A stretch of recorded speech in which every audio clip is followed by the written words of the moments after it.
Hello, podcast people. Hello, video viewers. And hello to my audio listeners. Welcome back to Luke's English Podcast. To be honest, I've probably done an introduction already. And here I am saying hello again. Well, yeah, because okay. I'm here. We want to say it together. Yeah. And actually, video people, I hope that the video viewers realize this. Video lepsters on YouTube, you actually don't get a lot of stuff that the audio people do. So with the videos, I normally will just go straight in. If I've got an interview with a person, the video version will just start with this. Yeah. But the audio version, there's me explaining a few things at the beginning. So if you like me explaining things, the content, the premium content. No, that's not the premium content. That's just the audio content. It's just okay. So it's like, do you live on YouTube or do you live with a pair of headphones in your ears? Luke's English Podcast is an audio podcast first and foremost, and so the audio version has an introduction from me where I might explain some things about the conversation they're about to hear. The video version is just kind of like, okay, so I'll just put the bit that I videoed onto YouTube, you know. That's how that YouTube works. They're right. Like, don't think, just YouTube. So YouTube people, you do actually miss out on some of the stuff that the audio listeners are getting, including a bit at the beginning and often a ramble from me at the end as well. If that's what you like, then, subscribe to the audio podcast, folks. Anyway, Sarah Donnelly is back on the podcast. Hello, Sarah. Thank you. Hi. I'm in the new studio. This is so great. Yeah. What do you think? What are your first impressions? Well, my first impression, actually, you predicted my first impression, which was by the time you get to the fourth floor, you're going to wish you were there. And that was right on cue. Yeah. I turned the corner, I saw the floor, and I was like, yeah, I want this to be over now.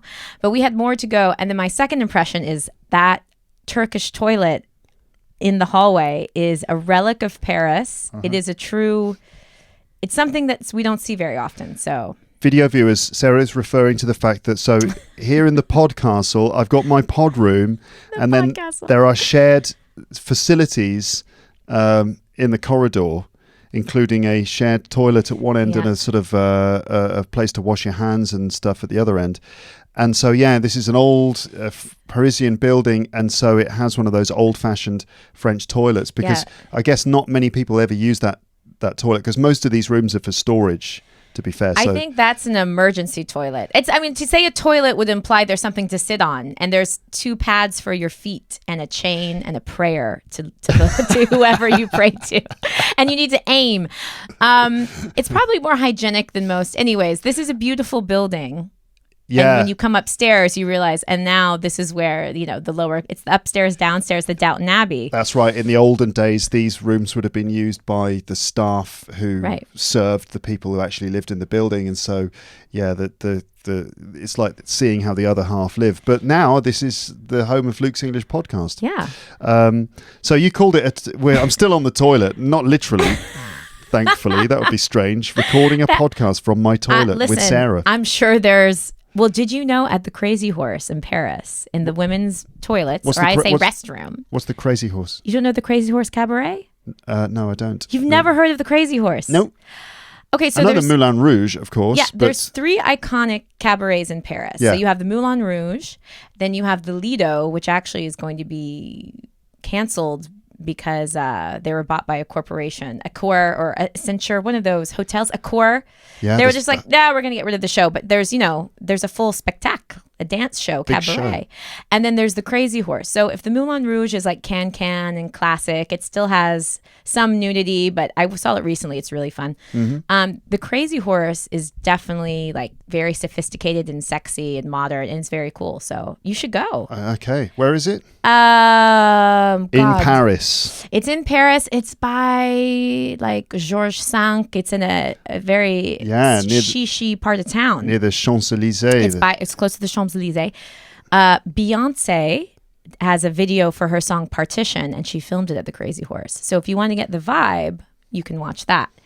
But the point of this is not Beyonce or the Crazy Horse or the iconic cabarets The toilet. of Paris. I still wanted to make a point about the toilet. You called it a Turkish toilet. Wait, I got to tell you, the Crazy Horse before, just one last thing. The Crazy Horse, in the women's restrooms, because I'm American, in the women's restrooms at the Crazy Horse, there is a double toilet. So you go in, and then there's two toilets next to each other.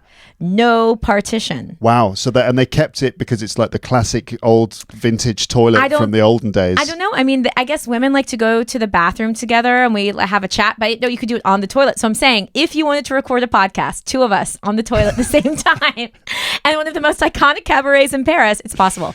Okay. Okay, sorry. Turkish toilet. Turkish toilet, you called it. I did. Any Turkish listeners? I mean, is this an American thing? Is that what you call that kind of toilet in the States? You call them Turkish toilets? Americans couldn't even comprehend that would be a toilet in someone's home. Yeah. So it's that there's no word for it. It's not in. Yeah, I suppose it's kind of in someone's home in the sense that people do live in this building, like, but in an interior building in a city, like a hole in the ground, we would call a latrine. So a hole in the ground. I mean, just in case anyone is now picturing a sort of like on a golf course kind of a hole in the ground, like just the earth with a hole. There is a sort of what would you call it? Not porcelain, but I mean, I think there is a sort of a cistern, and well, you have a place to put your feet. Yeah, it's a molded thing where there's a place to put your feet and then a hole, and when you pull the chain, the water swishes around and goes down in the hole, right? I mean, but it's a squatter. You got to squat. You've got to squat down. Yeah. I mean, when I lived in Japan, this is like one of the most common things I ever say on this podcast. When I lived in Japan, like, oh, really, Luke?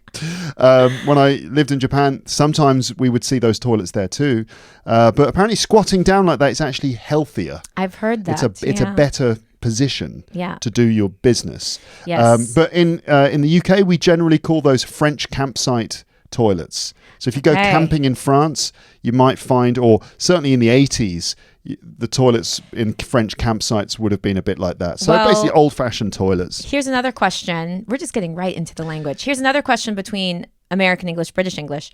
When you're driving on the highway and you pull off, we call it a rest area, where there's usually toilets and maybe there's some vending machines. Yeah. We call that a rest area. Do you call that a rest area? Service station. Well, it depends, because in America, it's not always a service station. Each state can have their own aire de repos, they say in French, which is a rest area. Actually, it's service station maybe, but I think actually it's motorway services or motorway service station. I had to get that right, just in case someone was like, "It's not a service station; it's motorway services." Some real particular people. We could easily continue flying off in all these different directions. We started talking about the toilet, but I do actually have some kind of organized plan, kind of, for this episode. So, Sarah, you're back. I'm back. You've been on the show lots of times before. Yeah. Not enough to my liking. No, not enough. Not enough. It's true. The last time you were on was in episode 560 in December 2018. That's ages ago. Oh my God. That's a lifetime ago. Now, that's nearly 4 years, Luke. You're from the United States of America. I'm from the United Kingdom of Great Britain and Northern Ireland. The United Queendom. Now, I thought that what we could do is explore our Britishness / Americanness, right? By doing some BuzzFeed quizzes. You know, the website BuzzFeed. Yes. Do you actually ever go on BuzzFeed? No, but me neither, I feel like it's one of those things that you see someone has shared something and then you click on it and you find yourself on BuzzFeed. Yeah. But then, I don't think I've ever gone into my browser and been like, let's just see what's happening. I think I'll go on BuzzFeed. No, it's very clickbaity. It's the sort of thing where you go on the internet in a moment of weakness and you end up you find yourself on BuzzFeed. Like, how did I get on this website? Yes. Let's just grab your attention. It doesn't matter if the content's any good. Maybe I'm being the staff at BuzzFeed are now all crying now because I said that. But the staff at BuzzFeed are probably all robots and they have no feelings. It's just one guy. He's just plugging in different things and typing on the computer. I don't know. BuzzFeed is one person. So anyway, what I thought we'd do is look at some BuzzFeed quizzes that are supposed to tell you if you are British or American. Ooh. As if we didn't know. Because I'm pretty sure, I mean, I am British. I know. I don't need to do a test to find out. and I'm pretty sure you're American too. But I mean, yeah. So anyway, that's the idea. Now, I'm not just American. You're though. French too. Yeah, since 2018, I've become French. Congratulations. So just updating any Lepster who recalls from the, annals of history. Of history, yeah.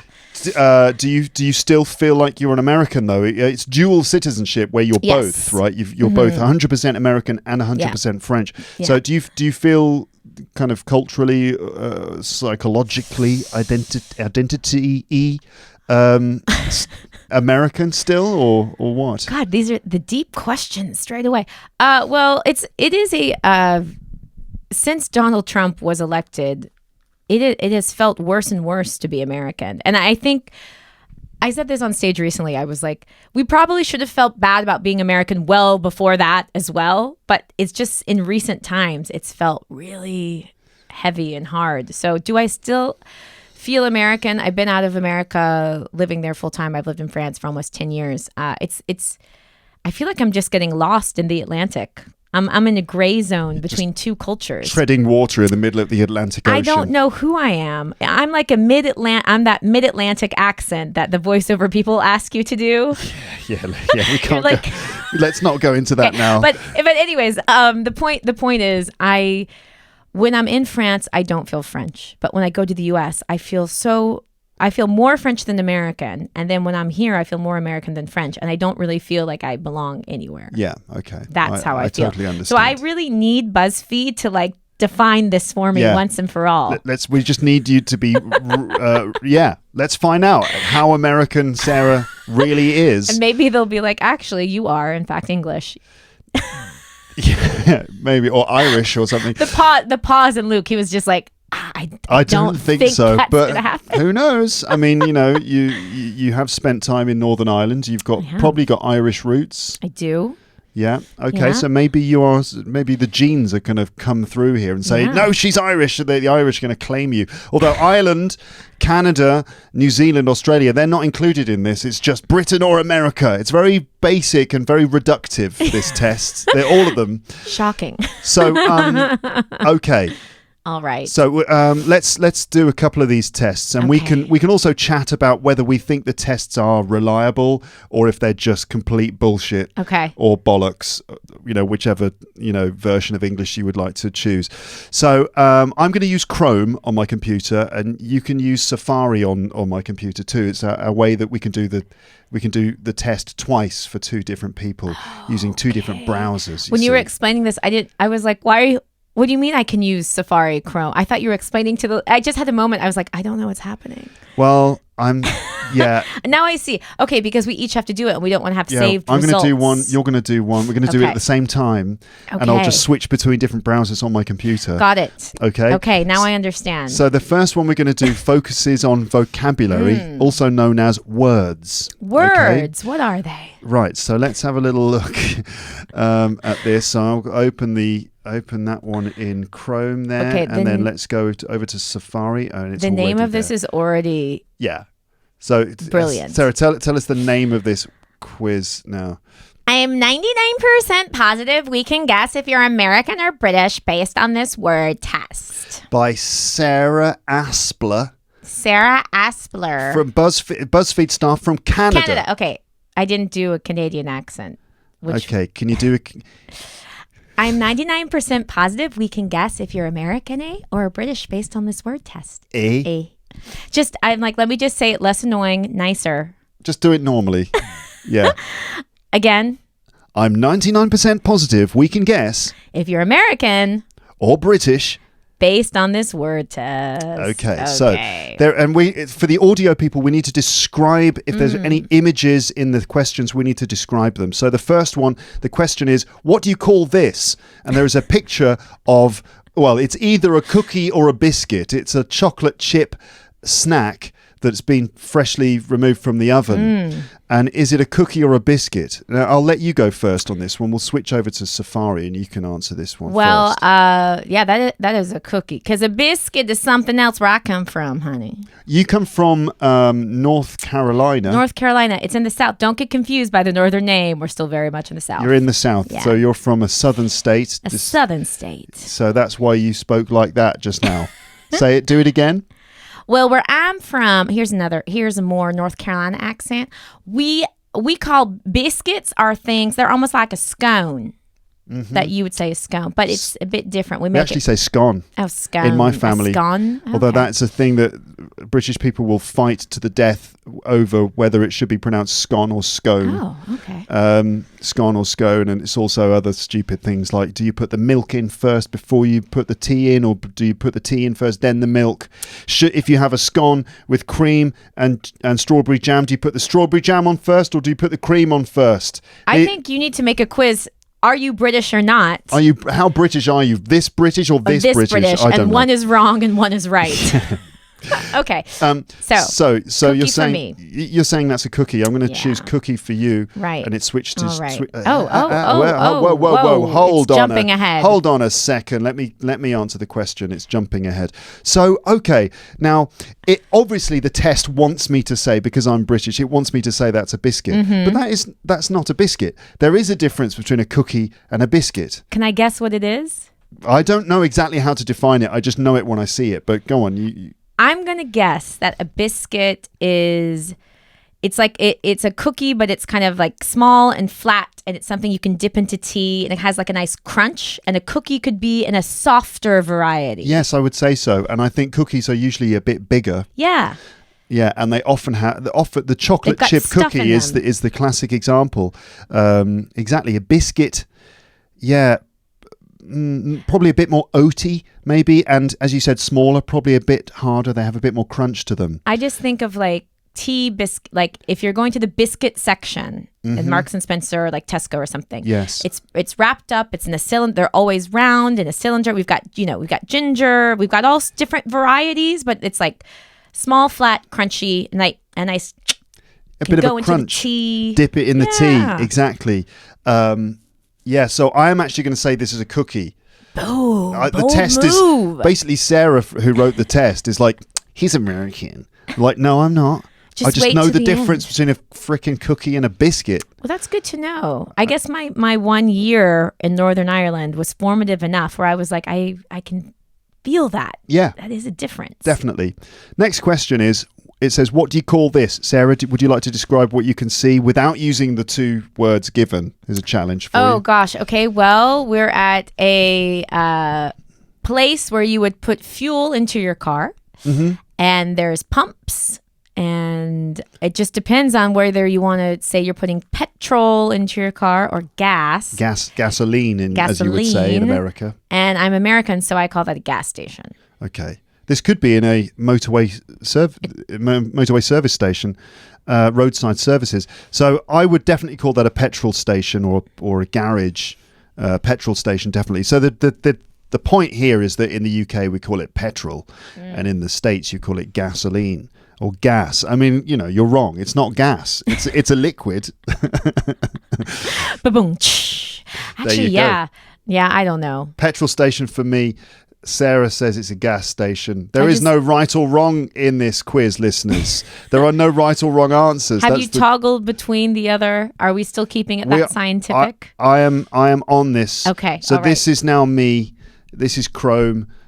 Safari is there. We're on the same question. Okay, Everything's good. All right. Next thing is, what do you call these? And what we have is a snack that you might have maybe if you're having a drink of beer or wine or something like that, or not. Or with a sandwich? Yes. Definitely with a sandwich. That's right. Sandwich. Or sandwich. How do I say that word? How do I say that word? You say sandwich, and I'd say a sandwich. A sandwich. Oh, I'm going hard on the sandwich. It's a witch that's made of sand. It's a sandwich. A sandwich. I have to say... Sandwich. Hold on a minute. What would you like? Oh, I'll have a cheese and ham sandwich. Sandwich. You're almost like an M, a sandwich. And I'm sandwich. Sandwich. I want a sandwich. Sandwich. Or if I'm being cute, a sandwich. No, that's just je plaisante. So, okay, so these are snacks made of potato.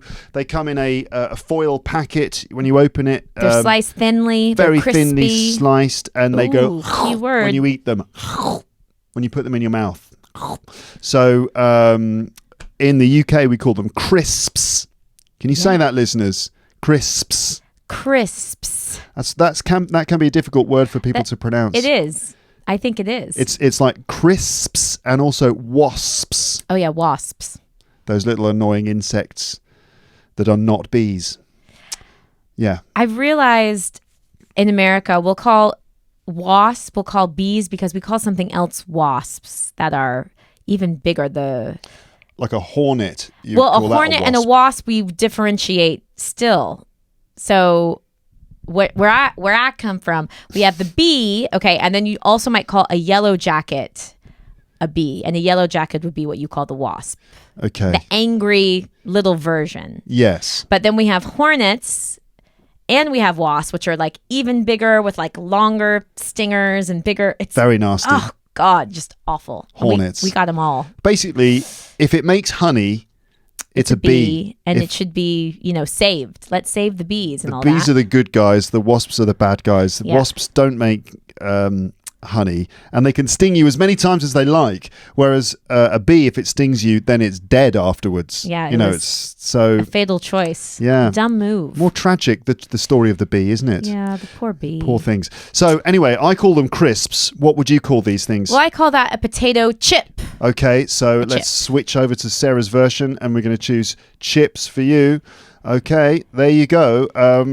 So that's it. I mean, it's in America they call them chips and we call them crisps, but of course chips for us are more like French fries, although they're not exactly the same thing. Fish and chips, everyone knows what we're talking about there. Fish and chips, although chips are slightly thicker than fries. Agreed. They've got a nice thickness. I like them when they're crispy on the outside, but like soft on the inside. Exactly. That's how they should be done. They need to be able to like withhold the force of, I don't know, a curry sauce or some baked beans or just the gravy. They need to be able to like absorb and stand up to it. It's a good hearty meal. Whenever it is with chips, it's just we do like chips. Good. A real chippy is just so delicious. Yum yum yum. Who says you've got bad cuisine? It's slander and lies. Thank you. I'm glad someone is. They're all like, yeah, right. Go to a real chip shop anywhere in Ireland, Northern Ireland, Scotland, England, Wales. You're in for a treat. A good one. Not Leicester Square in London, no, all right? No, not You've got to go trap. to some seaside town in England and get fish and chips on the seaside, and it's probably going to be quite good. Anyway, so this is me, and I choose crisps. Okay. So the next one. Do you want to explain or describe? Well, it's where you live when you're not living in a home. A house. Sorry. I say this often. Well, Americans, I realize wherever I live, I call my house, even if it's not a house. And a lot of people do this because it's my home. I live there. Yeah. But I still call it my house. I don't live in a house in Paris. I'm not like, I live at my house. Let's come over to my house. So it's when you live in a large building. A large building with multiple homes inside of it. Smaller. It's a word that everyone knows. So basically, do you call it a flat or do you call it an apartment? What would you call it? Well, I call it an apartment, but when I was going to describe it, I was going to call it a flat of apartments. Now, maybe I've just gone totally off base. A flat of apartments? What are you talking about? Like in a tenement. Is that a word? Now I feel like I'm getting lost in the sauce. A tenement, like a large building. A large building with a lot of tenants, a lot of people who live there. It could be an apartment building, but tenement has a negative connotation, I think. Because tenement, you imagine it's probably quite poor, and it's probably the sort of... It's probably the 19th century Charles Dickens Industrial Revolution. Because when you say tenement, I was thinking of somewhere like in a rough part of New Jersey or something. Sure. I think tenement's like an older term. We like going back. Yeah. But we would call it a block of flats. A block, a block of flats. I would say the apartment block. Yeah. This is some good vocab. I hope you appreciate this, listeners. And you're talking to two people who really care about words. Yeah. I love getting into it. Okay, so just in case you don't know everyone, because you didn't, video viewers who didn't listen to the introduction, Sarah is an English teacher as well, and she's a stand-up comedian as well. And there's obviously plenty of other things to say too, but we don't have time because we've got to choose whether this is a flat or an apartment. In the UK, we would call this a flat, whereas in the United States of America, You'd call that an apartment. An apartment. That's Okay. my apartment. Okay, done. Next, what do you call these? It says, and it shows lots of things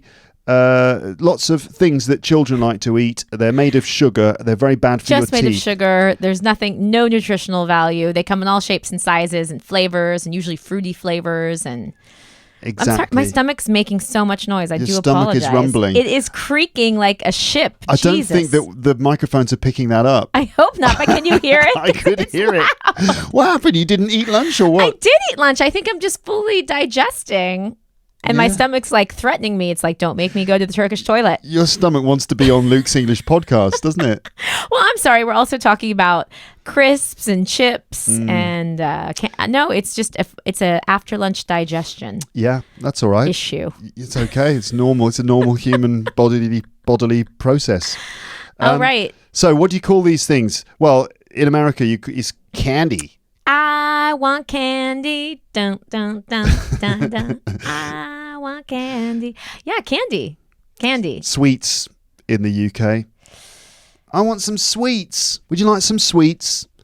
Yeah, we never say sweets. But I don't even say, I'm a bad American mom in France because I don't even say candy. I say bonbon because my kids say bonbons. Now you've become French in that I regard. know, and I'm not. Every time I'm like, I gotta say candy because I'm trying to preserve the American English in the family because trying to make sure the kids learn English, not just some Frenchified version of it. But also American English because it's very easy to get a lot of British English because we're close to England. That makes total sense. So I'm trying to say things like, candy, and I just say bonbon. Well, the fact that we're close, that France is quite close geographically to England means that you're more likely to get British English. What? Sure. Because the words will get blown. The words wash over. The words over. will just blow over. Or it's like, oh, what was that? Oh, they said sweets. We can't hear Britain from here. Well, they teach in school British English. Oh, do they? Well, there's when you get resources to teach kids English, it's more British vocabulary and British style. So you didn't even notice this. No, I just didn't notice. You just let it wash over you. Yeah, because you're like, this seems normal and right. Yeah, there was no BuzzFeed. I don't know. Sometimes it just I find it depends with the kids when in French school that sometimes they are learning American English, but maybe you're right. Maybe there's a bit more British English here. Okay, that was my opinion. Anyway, so candy. You call it candy. Candy. Not just candy. Candy. Okay. So we're still on your version of the quiz here. All right. What do you call this? It's a picture of lots of high-rise buildings. It looks like sort of business district of a city where all the big companies would have their offices, and maybe you would be able to do some shopping in some of those big department stores and things. Right. What's this in America? We've got another song. We have another song for it. Downtown. Now, here's something funny about downtown. Sometimes downtown is not actually downtown. Yeah, so in America, you might be like, I'm going to go downtown. Where are you? I'm downtown. Right. But it could be, I lived in Charlotte, North Carolina, and we actually called downtown uptown because it's on a hill.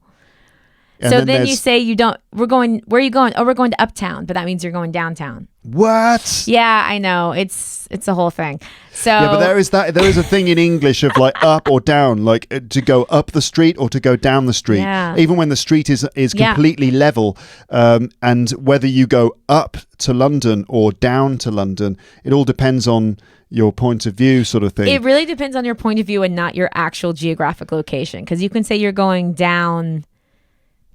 I'm going down the street. Yeah, down the street, up the street. Well, I was thinking in New Jersey, you may have heard of the Jersey Shore from the iconic MTV show, Jersey Shore. Yes. But when people say they're vacationing on the Jersey Shore, they say, I'm going down the shore.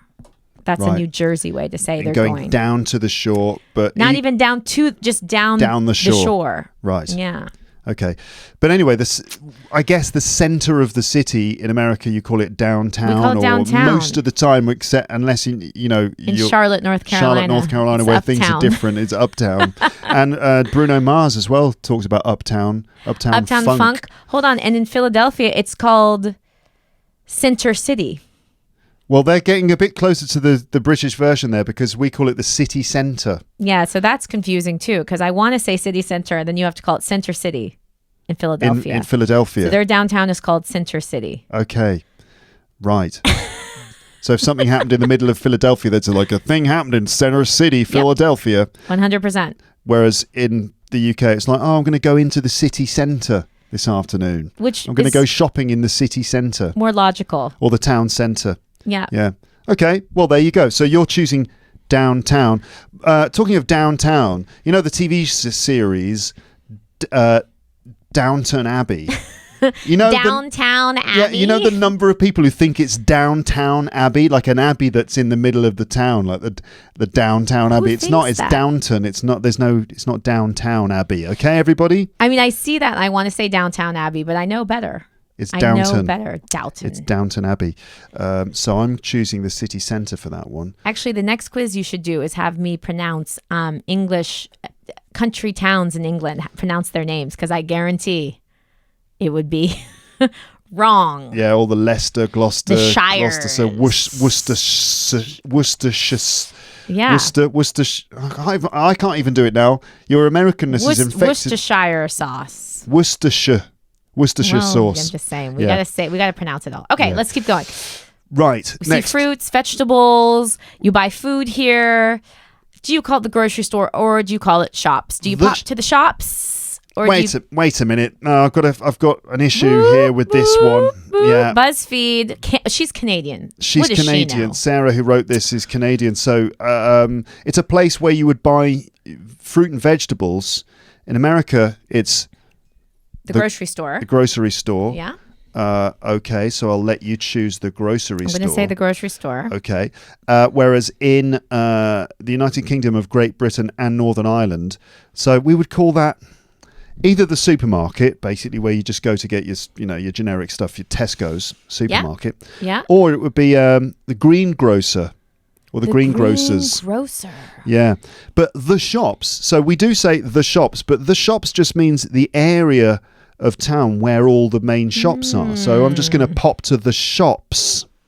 It means you're going to do shopping at a couple locations. You're going to go to the grocery store. You might run into the florist, get a couple things. Or maybe go to the bakery. Maybe go into the butcher's to buy some sausages or something. Oh, God, so that's the shops. It's a bit like the high street, I would say, the shops. Just going to pop to the shops. I'm going to pop to the shop. You see, the shop is your nearest local general shop where you could maybe get some fruit and veg and some other bits and pieces like your newspaper, milk, bread, stuff like that's the shop or the corner shop. But the shops is more of an area rather than one specific store. Sorry, Sarah from BuzzFeed. So I'll go with that, Sarah, though. I'm going to choose the shops. To stay on theme, on trend with what's happening. Exactly. Okay, next one is what do you call this? And there's a picture of a girl in a swimsuit. Oh, I've just given my answer. A girl by the pool, and she's about to jump in. She seems to be scratching her back. No, I think she's doing a stretch. She's doing a stretch. Yeah. Which is what you should do before you leap into a swimming pool. She looks very sporty. Yeah.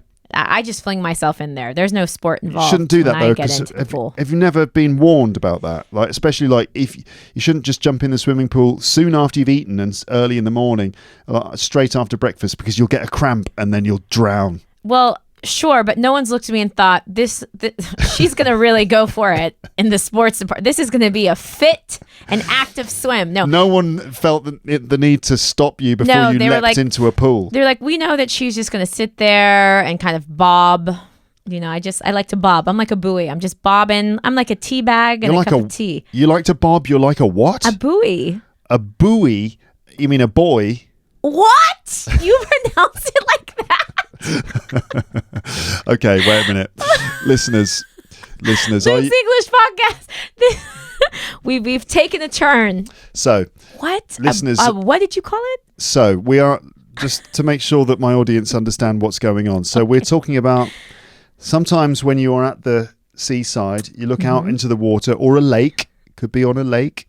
And a body of water. Any large body of water. You might see things floating on the water. It could be, for example, if you're at the seaside, it could be that there is a lobster catching device. A pot. We call it lobster pot. A crate at the bottom of the ocean. It's got a rope going up. And there on the top is this maybe an orange inflatable rubber or plastic ball. Could be rubber, could be foam. Could be made of foam. Yeah. Exactly. And we call that this thing that floats on the water for whatever reason.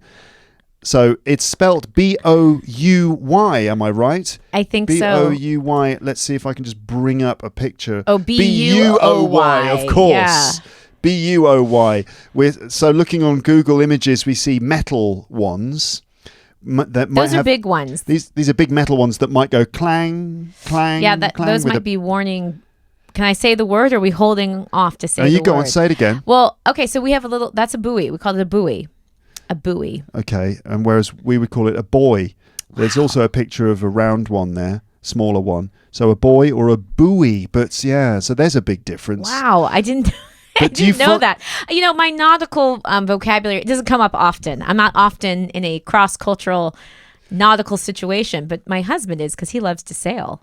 Oh, does he? Yeah. And he likes to sail around Normandy and get up into the Jersey Islands and the Guernsey Islands. Oh, yeah. And he gets Great. into English territory. Yeah, English waters. He's got to watch out these days. Just don't try and catch any fish.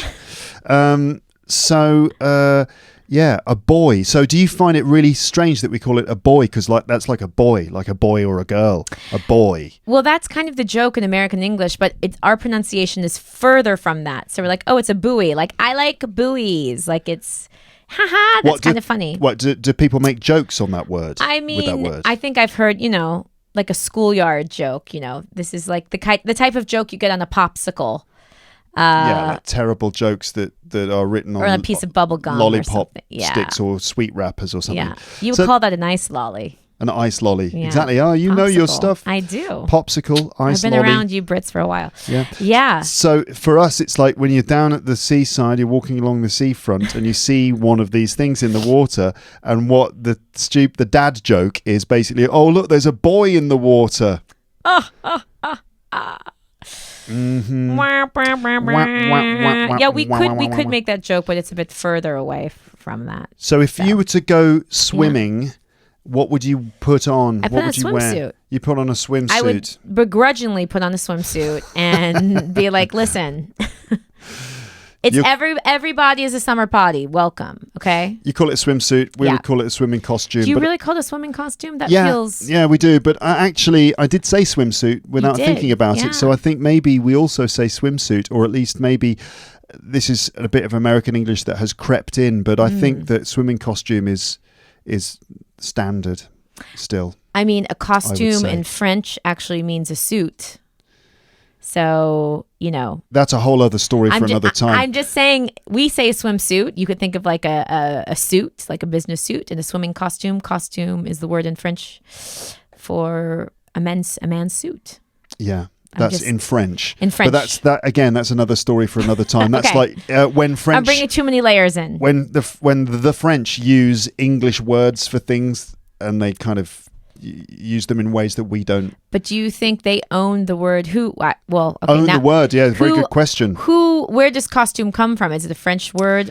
Right. That's what I'm saying. Maybe a French word. It's not an English word. I don't know. Yeah, I think I'm probably wrong. That costume.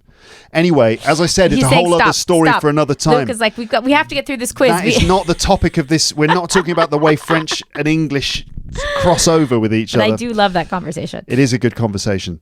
So I'm choosing swimming costume for this one. All right. Next thing. Okay. This is, it says, what do you call this? It's a picture of the thing that you would put on your bed and you sleep underneath it. And it's nice and warm and soft. It's made of feathers, or if you're allergic to feathers, synthetic materials. That's right. It's a nice, thick, soft blanket that you would sleep under. Keeps you nice and warm and cozy. Now, I take issue with this question. Okay. Because so the choices are comforter or duvet. And in American English, there is a distinction for us between what is a comforter and what is a duvet. Oh, you call it a duvet as well? Yes, we call it duvet. A duvet. Oh, no, we've got a different intonation.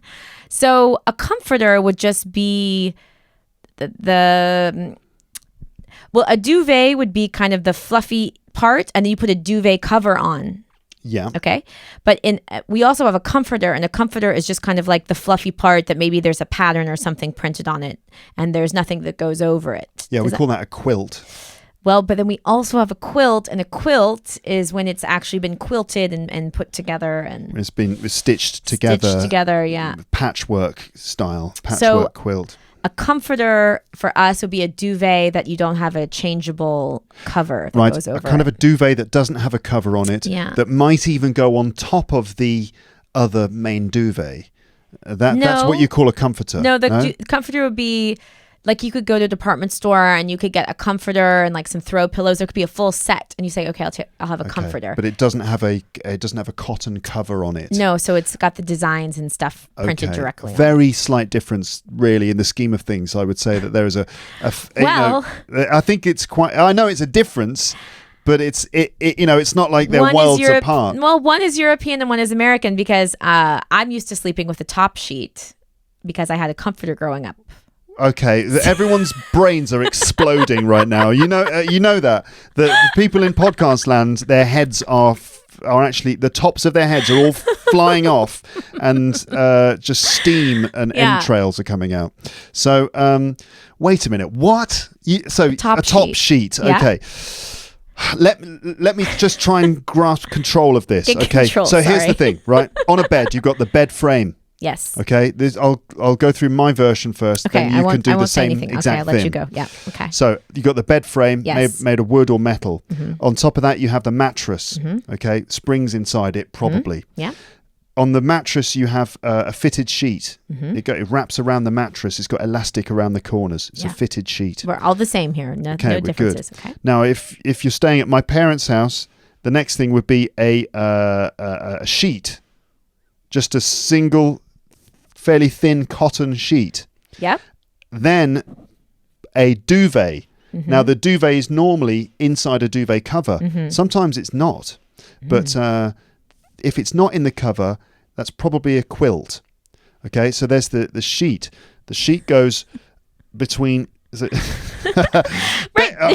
The sheet goes between your body and the duvet. Yeah. So you got bed frame, mattress, fitted sheet. Yes. You. Yes. You. Sheet. Yes. Duvet. Yeah. And then nothing. You obviously got a pillow as well. Yeah.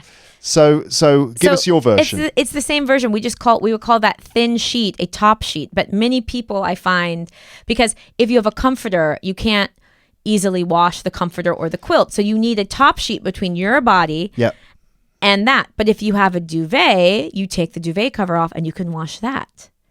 Yes. So, but I try to bring my American top sheet into my bicultural bedroom, and my husband was like, what is happening here? He's just used to a duvet cover. She's like, why is there a sheet here? And I'm like, so it's kind of for me, we're not that far apart. We're the same. We're the same. The bed looks and feels the same in America and the UK. There's a fly here. We're more similar than different, ladies and gentlemen. Who knew? But we have different words for things. So we are divided by common language, which is the thing. So it's warm in here. Okay, it's so let's warm keep in going. here. I'll open the window.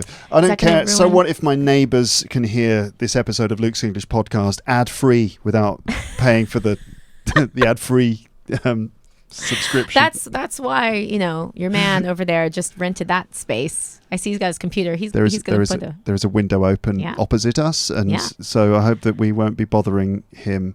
Okay, I'll try to keep my American volume to a minimum. Okay, so that's a duvet as far as I'm concerned. I'm going to call that a duvet too. That looks duvet-esque. You'd call it a duvet, though, wouldn't you? Sounds very French. You have duvet, and I have duvet. So that's a duvet, and you would call it a duvet too. Yeah, I would. The look and feel of that is giving duvet vibes. That says duvet to you. Okay. Next, what do you call these? Plural? It's not plural. What are you talking about?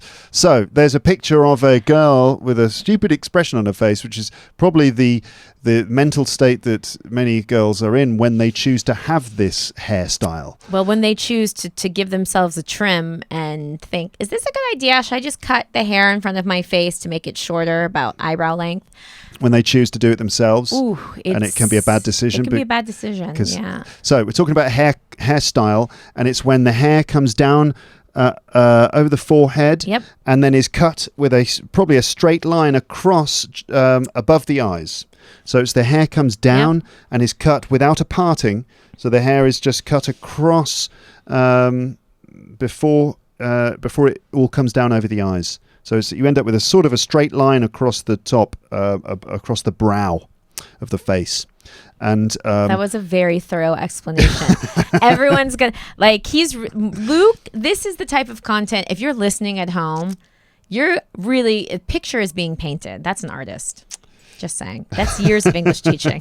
Yeah, that's right. 21 years of this now. So it's interesting that in the UK version of this, which is the word fringe, let's just get straight to the point. We call it a fringe, whereas in the States you call it bangs. It's bangs. It's plural. Don't know why. Don't know the etymology of that word. You call it bangs. We call it a bangs. Fringe. So to me, that's bangs. Okay, bangs. And for us in Britain, it's a fringe. All right. Okay, next, we've got a specific type of vegetable. Well, basically, are they peppers or are they bell peppers?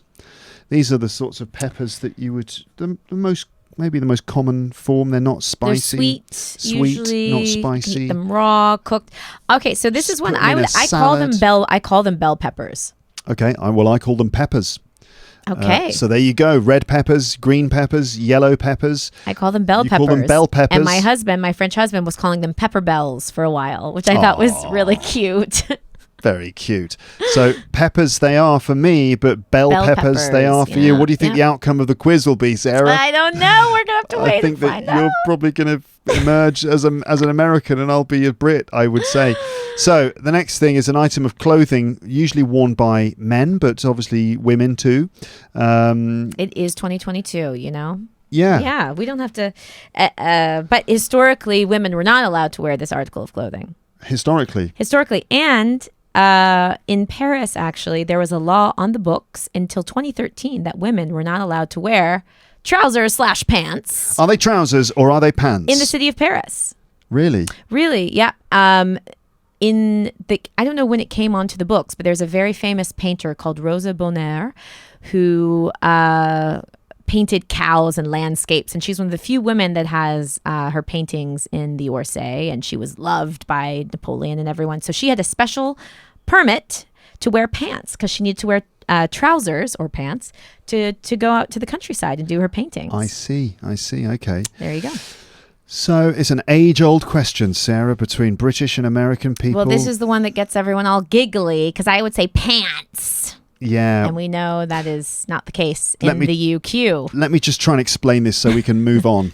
I'll try and explain this cleanly so we can make a clean break from this so that we don't, we just need this to end once and for all. Let's just cut. this one, because there's always someone, if you don't explain every single detail, there's always someone who's going to jump on you and say, but. So pants and trousers. So in the UK, we call them trousers. In America, you call them pants. Sorry, North America. Sorry, United States of America. Although in Canada, probably too.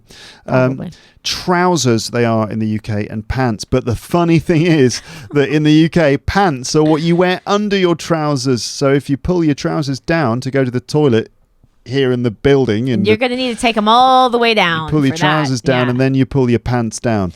Whereas in America, you pull your pants down and then what do people have to pull down once they've pulled their pants down? Underpants, underwear. Underpants, underwear. So what do girls wear?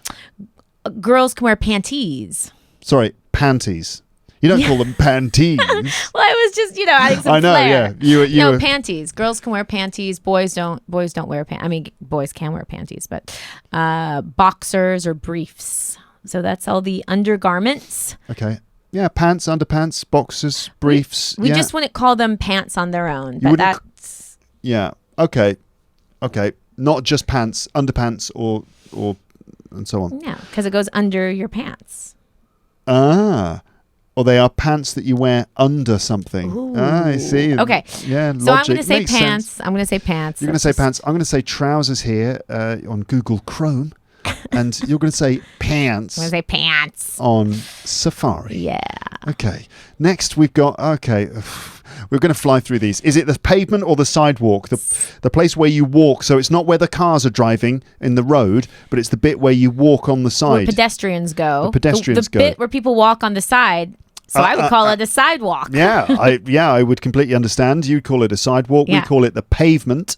It's made of pavement. Paving stones. But I say sidewalk. We call it the pavement. You would call it the Sidewalk. So you are, congratulations, Sarah.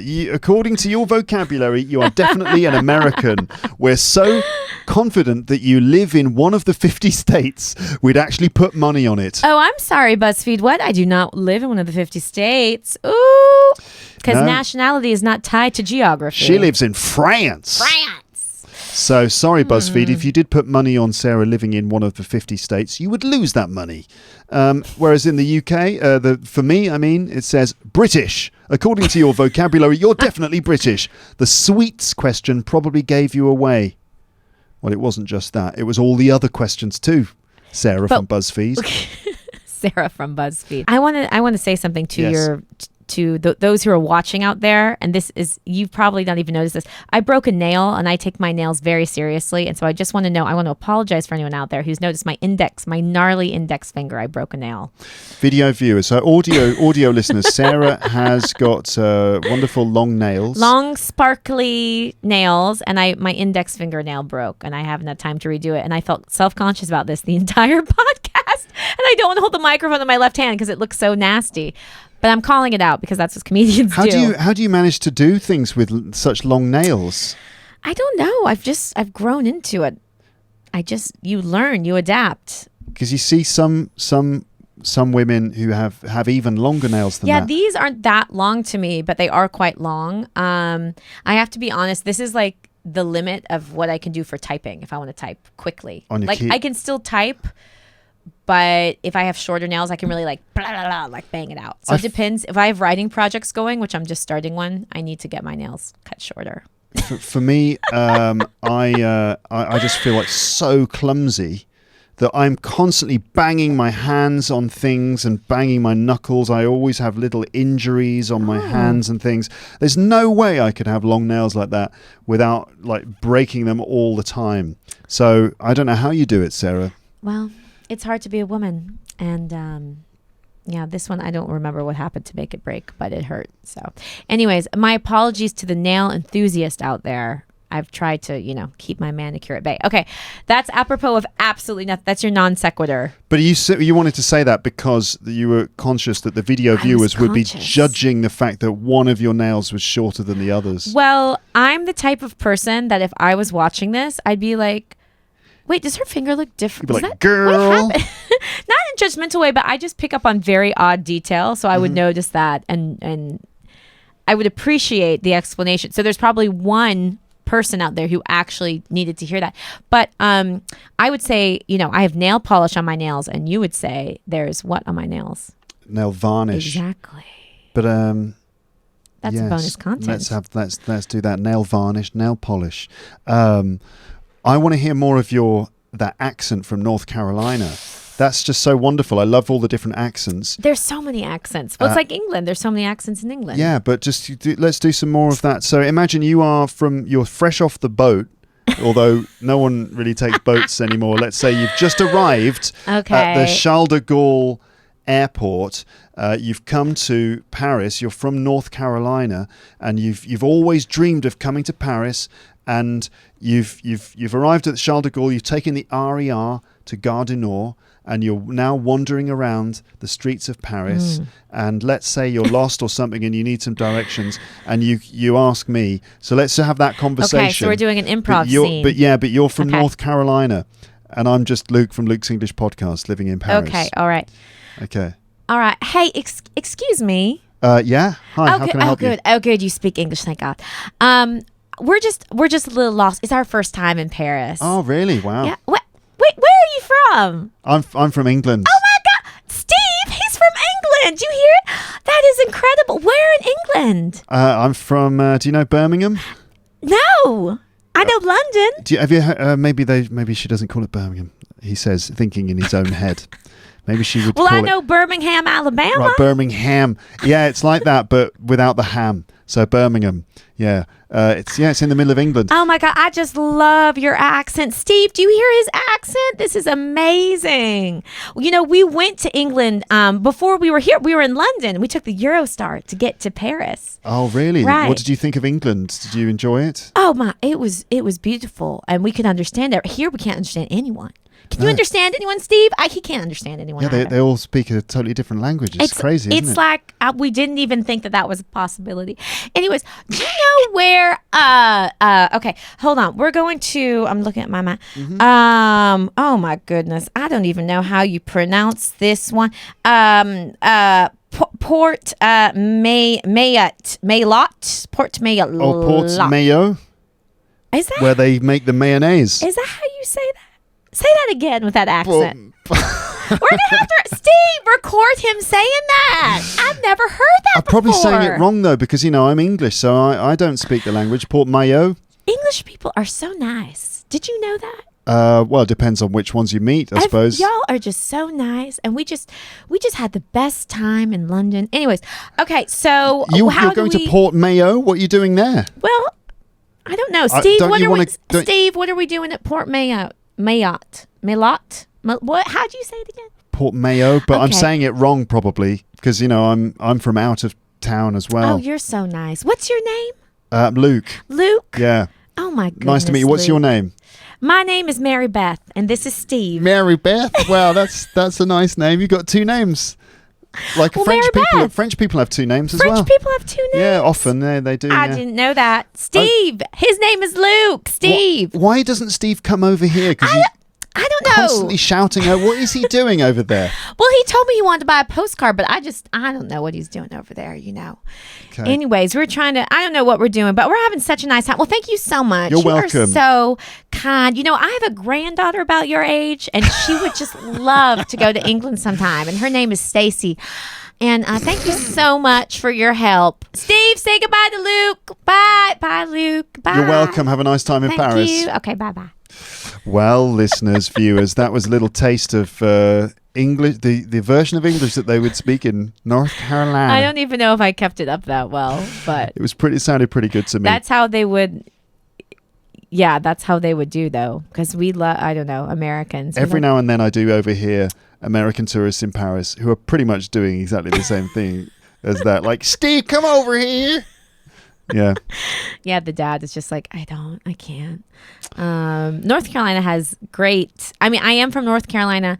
I just don't have much of an accent, but there are people in my family that do. And when I go home, or if I've had some alcohol to drink, it can creep out a bit. But yeah, that's the way it works. I don't suppress anything. It's been diluted by living in other places. Yeah, absolutely.